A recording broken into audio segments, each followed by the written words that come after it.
boy, did he get a nice start. But look at Hayden Gillim from the outside, rolling some speed, immediately coming up the inside. He's already got by him. Hayden Gillim got through turn one with a huge head of steam. Look at him. Usually Hayden doesn't get a very good start. Something he's kind of struggled with this year, and looks like he's got a really good start. You go back to one of last year's races.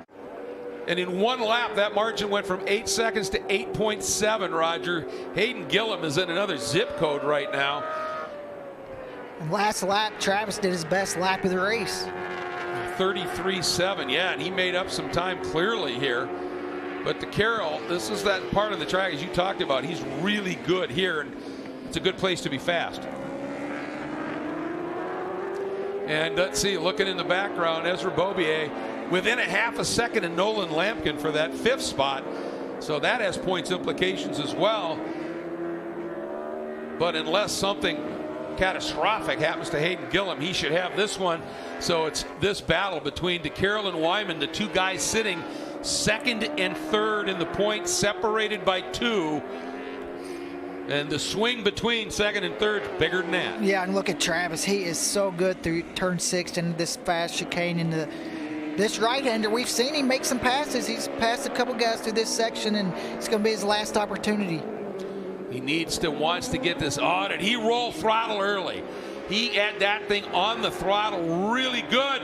He's there. He's coming. He's made passes up into that corner. Here comes Hayden Gillim coming around, and Hayden is going to get a dominant win here.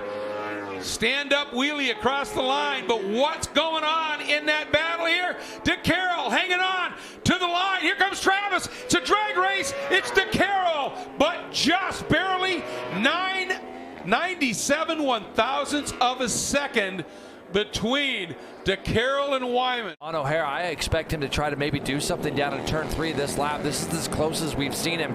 You could see Fong just off the back of there, but O'Hara strong through turn 2. Gillim trying his best to move up to the back of him, but Gillim looks like he's gathered himself a little bit here, had some pace. At the beginning, it looked like O'Hara was going to pull away ever so slightly, and Gillim just hasn't let that happen.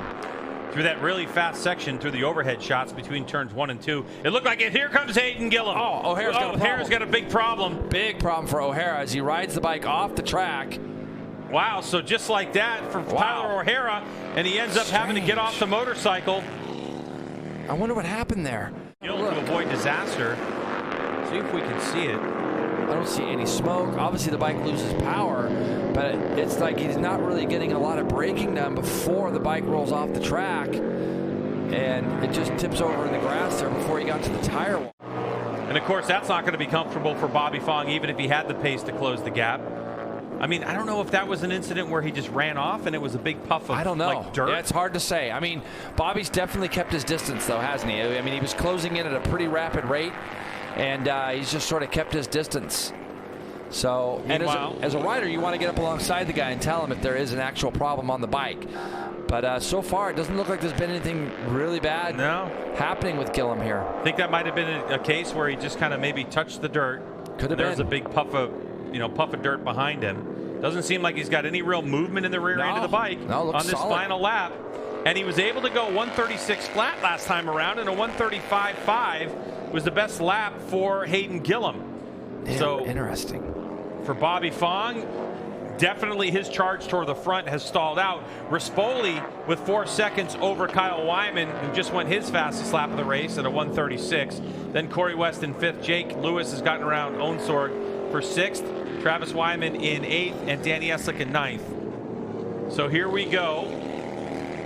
Let's see, right there, it just looks weird. Like, I'm not really sure, maybe it's some debris from the tire coming up or whatever, but it looks like he's fine. The bike's running just fine.